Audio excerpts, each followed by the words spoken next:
ಎಲ್ರಿಗೂ ನಮಸ್ಕಾರ ಸ್ನೇಹಿತರೆ. Startup career academy Kannada YouTube ಚಾನಲ್ಗೆ ತಮಗೆಲ್ಲರಿಗೂ ಸ್ವಾಗತ.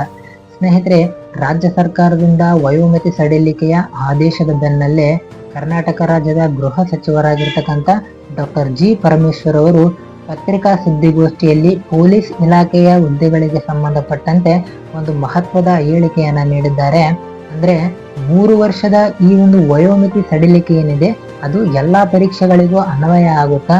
ಪೊಲೀಸ್ ಇಲಾಖೆಯ ಹುದ್ದೆಗಳ ಒಂದು ವಯೋಮಿತಿ ಸಡಿಲಿಕೆಯ ಬಗ್ಗೆ ಡಾಕ್ಟರ್ ಜಿ ಪರಮೇಶ್ವರ್ ಸರ್ ಅವರು ಹೇಳಿರ್ತಕ್ಕಂಥ ಆ ಒಂದು ಮಾಹಿತಿಯನ್ನು ಅನ್ನೋದನ್ನ ಈ ಒಂದು ವಿಡಿಯೋದಲ್ಲಿ ಸಂಪೂರ್ಣ ಮಾಹಿತಿಯನ್ನ ನಿಮ್ಗೆ ತಿಳಿಸ್ಕೊಡ್ತೀನಿ.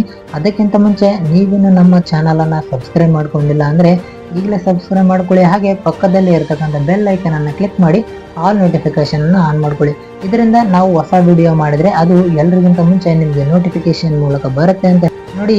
ಇತ್ತೀಚೆಗೆ ರಾಜ್ಯಾದ್ಯಂತ ಈ ಒಂದು ಹೊಸ ನೇಮಕಾತಿಗಳ ಸೃಷ್ಟಿಗೆ ಮತ್ತು ವಯೋಮಿತಿ ಸಡಿಲಿಕೆಯ ಬಗ್ಗೆ ರಾಜ್ಯಾದ್ಯಂತ ವಿದ್ಯಾರ್ಥಿಗಳು ಒಂದು ಪ್ರತಿಭಟನೆಯನ್ನ ಮಾಡ್ತಾ ಇದ್ರು.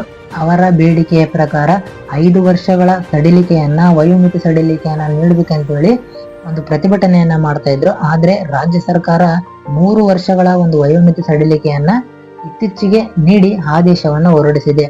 ಆದ್ರೆ ಇಲ್ಲಿ ಗೊಂದಲದಲ್ಲಿರ್ತಕ್ಕಂಥ ಮಾಹಿತಿ ಏನಂತಂದ್ರೆ, ಈ ಒಂದು 3 ವರ್ಷಗಳ ವಯೋಮಿತಿ ಸಡಿಲಿಕೆ ಏನಿದೆ ಅದು KSP ಡಿಪಾರ್ಟ್ಮೆಂಟ್ ಅಲ್ಲಿ ಬರುವಂತಹ ಅಂದ್ರೆ ಪೊಲೀಸ್ ಇಲಾಖೆಯಲ್ಲಿ ಬರುವಂತಹ ಎಲ್ಲಾ ಹುದ್ದೆಗಳಿಗೆ ಈ ಒಂದು ವಯೋಮಿತಿ ಸಡಿಲಿಕೆ ಅನ್ವಯ ಆಗುವುದಿಲ್ಲ.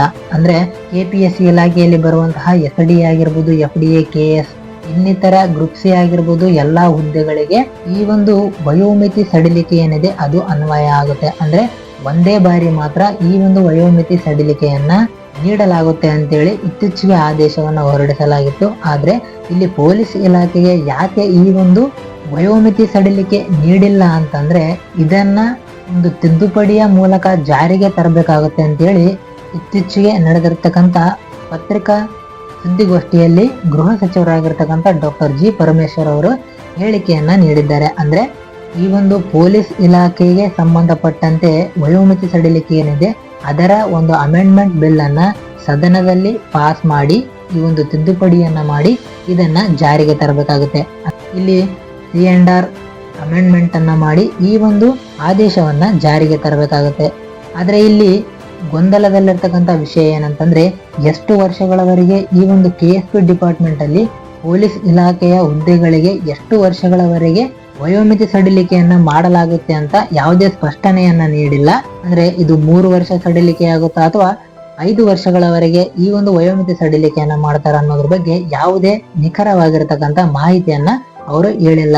ಹಾಗಾಗಿ ಬೇರೆ ರಾಜ್ಯಗಳಲ್ಲಿ ಪೊಲೀಸ್ ಇಲಾಖೆಗೆ ಇರತಕ್ಕಂತ ಏಜ್ ರಿಲ್ಯಾಕ್ಸೇಷನ್ ಏನಿದೆ ಅದರ ಒಂದು ಮಾಹಿತಿಯನ್ನ ತರಿಸ್ಕೊಂಡು ಅವುಗಳ ಆಧಾರದ ಮೇಲೆ ನಮ್ಮ ರಾಜ್ಯದಲ್ಲಿ ಈ ಒಂದು ವಯೋಮಿತಿ ಸಡಿಲಿಕೆಯನ್ನ ಮಾಡಲಾಗುತ್ತೆ ಅಂತೇಳಿ ಇತ್ತೀಚೆಗೆ ಪ್ರೆಸ್ ಮೀಟ್ ನಲ್ಲಿ ಹೇಳಿದ್ದಾರೆ. ಹಾಗಾಗಿ ಅದನ್ನ 5 ವರ್ಷಗಳವರೆಗೆ ಮಾಡ್ತಾರ ಅಥವಾ 3 ವರ್ಷಗಳವರೆಗೆ ಮಾಡ್ತಾರ ಅನ್ನೋದನ್ನ ನಾವು ಕಾದು ನೋಡ್ಬೇಕಾಗಿದೆ. ಇಲ್ಲಿ ಖುಷಿ ಪಡುವಂತಹ ವಿಷಯ ಏನಂತಂದ್ರೆ, ಎಲ್ಲಾ ಸ್ಪರ್ಧಾರ್ಥಿಗಳಿಗೆ ಖುಷಿ ಆಗುವಂತಹ ವಿಷಯ ಏನಂತಂದ್ರೆ, ಈ ಒಂದು ವಯೋಮಿತಿ ಸಡಿಲಿಕೆಯನ್ನ ಈಗ ಮಾಡಿದಾರಲ್ಲ KSP ಡಿಪಾರ್ಟ್ಮೆಂಟ್ ಅನ್ನ ಬಿಟ್ಟು ಉಳಿದ ಎಲ್ಲಾ ಹುದ್ದೆಗಳಿಗೆ ಕೇವಲ 1 ಬಾರಿಗೆ ಈ ಒಂದು ವಯೋಮಿತಿ ಸಡಿಲಿಕೆಯನ್ನ ಏನ್ ಮಾಡಿದರೆ ಆ ರೀತಿಯಾಗಿ ಈ ಒಂದು ಪೊಲೀಸ್ ಇಲಾಖೆಗಳಿಗೆ ಇರುವಂತಹ ವಯೋಮಿತಿ ಸಡಿಲಿಕೆಯನ್ನ ಮಾಡೋದಿಲ್ಲ. ಈಗ ಏನು ಅಮೆಂಡ್ಮೆಂಟ್ ಆಗುತ್ತೋ ಅದು ಪರ್ಮನೆಂಟ್ ಆಗಿ ಇರುತ್ತೆ. ಅಂದ್ರೆ ನೀವು 1 ಸಲ ಅಲ್ಲದೆ 2 ಸಲ ಅಪ್ಲಿಕೇಶನ್ ಕರೆದಾಗೂ ಕೂಡ ನೀವು ಎಕ್ಸಾಮ್ ಅನ್ನ ಬರೆದ್ರೆ ಈ ಒಂದು ವಯೋಮಿತಿ ಸಡಿಲಿಕೆ ಏನಿದೆ ಅದು ನಿಮ್ಗೆ ಅನ್ವಯ ಆಗುತ್ತೆ. ಹಾಗಾಗಿ ಈ ಒಂದು ವಯೋಮಿತಿ ಸಡಿಲಿಕೆ ಏನಿದೆ ಇದು ತಾತ್ಕಾಲಿಕವಷ್ಟೇ ಅಲ್ಲದೆ ಇದು ಪರ್ಮನೆಂಟ್ ಆಗಿರುತ್ತೆ ಅನ್ನೋದು ಒಂದು ಸಂತೋಷದ ಸಂಗತಿಯಾಗಿದೆ. ಇದಿಷ್ಟು ಸ್ನೇಹಿತರೆ, ಪತ್ರಿಕಾ ಸುದ್ದಿಗೋಷ್ಠಿಯಲ್ಲಿ ಡಾಕ್ಟರ್ ಜಿ ಪರಮೇಶ್ವರ್ ಸರ್ ಅವರು ಹೇಳಿರ್ತಕ್ಕಂಥ ಪೊಲೀಸ್ ಇಲಾಖೆಗೆ ಸಂಬಂಧಪಟ್ಟಂತೆ ವಯೋಮಿತಿ ಸಡಿಲಿಕೆಯ ಬಗ್ಗೆ ಇರತಕ್ಕಂಥ ಮಾಹಿತಿ. ಈ ಒಂದು ಅಮೆಂಡ್ಮೆಂಟ್ ಆದ ನಂತರ ಎಷ್ಟು ವರ್ಷಗಳವರೆಗೆ ವಯೋಮಿತಿ ಸಡಿಲಿಕೆಯನ್ನ ಮಾಡ್ತಾರೆ ಅನ್ನೋದನ್ನ ಕಾದು ನೋಡ್ಬೇಕಾಗುತ್ತೆ. ಅದನ್ನ ನಾವು ನಿಮ್ಗೆ ಮುಂದಿನ ದಿನಗಳಲ್ಲಿ ತಿಳಿಸ್ಕೊಡ್ತೀವಿ. ಅದಕ್ಕಾಗಿ ನಮ್ಮ ಚಾನಲ್ ಅನ್ನು ಸಬ್ಸ್ಕ್ರೈಬ್ ಮಾಡ್ಕೊಳ್ಳಿ. ಮತ್ತೆ ಈ ಒಂದು ವಿಡಿಯೋದ ಲಿಂಕ್ ಅನ್ನ ನಿಮ್ಮ ಎಲ್ಲಾ ಸ್ನೇಹಿತರಿಗೂ ಶೇರ್ ಮಾಡಿ ಅಂತ ಹೇಳ್ತಾ ಈ ವಿಡಿಯೋವನ್ನ ಇಲ್ಲಿಗೆ ಮುಗಿಸ್ತಾ ಇದ್ದೀನಿ ಸ್ನೇಹಿತರೆ. ಮತ್ತೆ ಮುಂದಿನ ವಿಡಿಯೋದಲ್ಲಿ ಸಿಗ್ತೀನಿ. ಅಲ್ಲಿವರೆಗೂ ಎಲ್ಲರಿಗೂ ಧನ್ಯವಾದಗಳು.